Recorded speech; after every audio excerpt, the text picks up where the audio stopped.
All right, here's how you make a graph on Google Sheets. First, you have to have your data set up so that you have your X column and your Y column.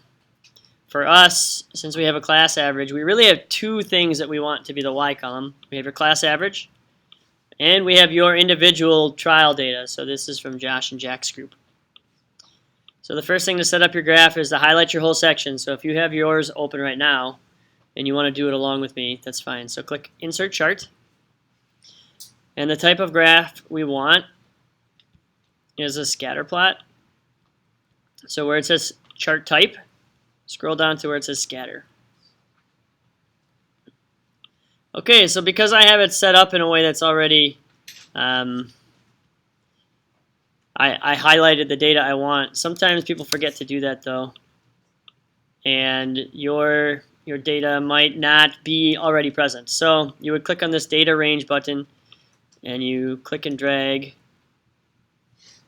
to highlight the section that you want. On the x-axis, it's already highlighted. Google Sheets is pretty intuitive. They figure out, like, most of the time you set it up, the first column is your x.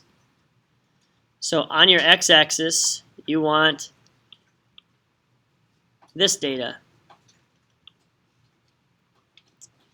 Now we have two different, the whole data. Now we have two different y-axes. We have the class average and we have like the individual trial. So both of those are highlighted. You can see it's B9 to B14. And the JS and JK will be C9 to C14.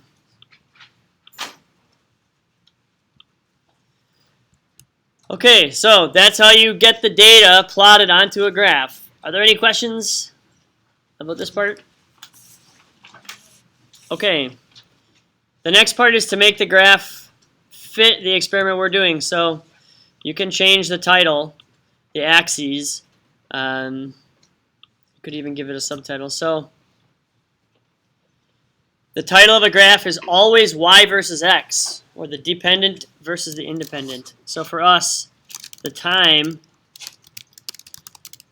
was the dependent, and the concentration was the independent. So time versus concentration should be your title. If you want to change the axis, you got to change this drop-down menu on this chart and axis titles. So let's do the horizontal axis. So on the horizontal, that's the part that said concentration. And really, we measured in percent. So it was like a percent dilution of potassium iodide. All right, so like if it was 10 milliliters of solution, if 10 of them were potassium iodide, that's 100%. Okay, so the vertical axis was the time, and you need to include the seconds. Okay, so that's title, axes, units. The next thing that it's going to be really important is that we look at the series that are present. If we want a trend line, okay, so this trend line seems to show as the concentration increases, the time decreases. We can use this value called the R squared. This tells us, like, the closer this value is to 1, the more reliable that series is, that trend line is. Okay? So it doesn't have to be a line. That's really an important point that you'll start learning. We look at other relationships that are not just linear. So in this case, linear produces R squared values that are not super close to 1. But you can try other fits. And look, an exponential curve fits a lot better. A polynomial is even closer to 1 for these values. A log scale is better for one of them, but not for the other.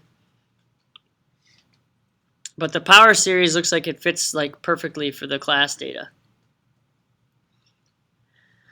Okay, so it's really helpful if you can show what the equation is. So in the box where it says label, if you click use equation, then it will show you that this is the equation. So 1992 x to the negative 0.942 power. So this allows you to, in the future, like pick some concentration. If the question was, how long do you think it would take if you had 70% potassium iodate? Well, 70% you can kind of estimate really easily. But if it was a weird number, like not a whole number, or like it was more precise than is present on the graph, you could use that number and substitute it into the equation. Okay, so that's the whole thing. That's how we make the graph for concentration.